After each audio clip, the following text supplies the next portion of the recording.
Today is National Medal of Honor Day, paying tribute to the heroes who earned the military's highest honor for going above and beyond the call to service. Fox and Friends weekend host, co-host is with us right now from the Lincoln Memorial, along with two of those recipients. Griff. That's right, two of those American heroes, Brian, and no group better represents the sacrifice, courage, and valor of our armed services than our Medal of Honor recipients, the Freedom 250 organization, bringing some of them here to the Lincoln Memorial. I have Major General Pat Brady and Specialist 5, Jim McCloughan.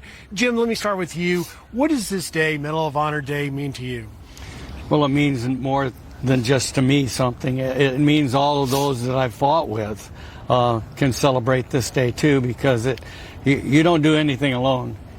We had some great heroes over in Vietnam when I was there, and in any war you have great heroes, and it's not just the Medal of Honor individuals that are wearing that, but the people that fall with them too. And both of you served heroically in Vietnam. Your story, quickly, if you can, sort of why you were given the Medal of Honor. Well, I was given the Medal of Honor 48 years after my action. I was President Trump's first awardee, and it's a long story, but back then when I was in the battle, my lieutenant had put me in for the Distinguished Service Cross, and he was told by a superior that I was nothing but a private first class. They don't get that, so put him in for the Bronze Star. He went back after the DSC, actually 42 years later.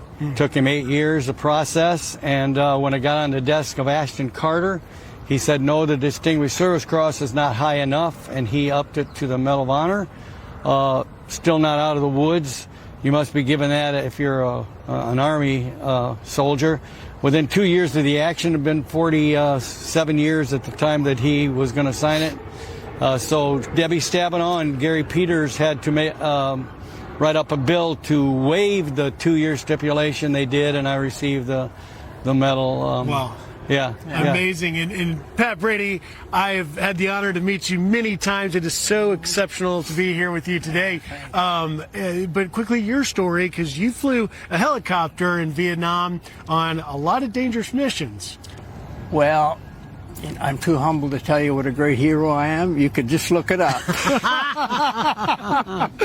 No, I was there when Jim got it. Same unit. Yeah, I think the important thing about all this is the medal doesn't make us special, but it allows us to do special things. And so what we want to pass on to the young people through the memorial, which we're going to build here, hopefully, and also the museum we have in Arlington. The values associated with valor are more important. That valor is finite, values are infinite, and that's what we want to pass on. Courage, sacrifice, and patriotism. It's all about that. Do you see that, Jim, in the young men and women in our armed services today? Oh, yes. I think the torch has been passed so many times that we just reload.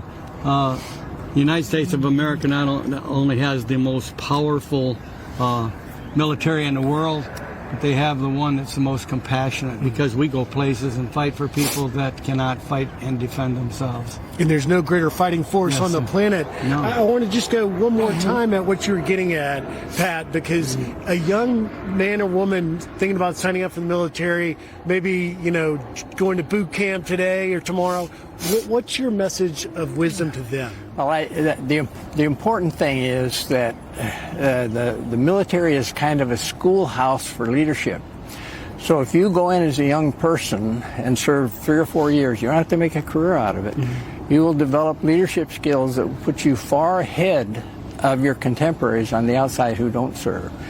They will instill in you a discipline, an order to your life that will be very important for the rest of your life. And just lastly, Freedom 250 is going to have you guys involved in a Memorial Day event as well.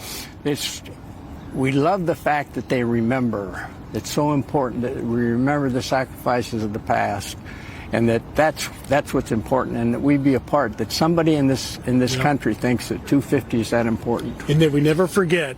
Pat Brady, Jim McCloughan, thank you for your service. You bet. All right, Brian, we'll send it back to you.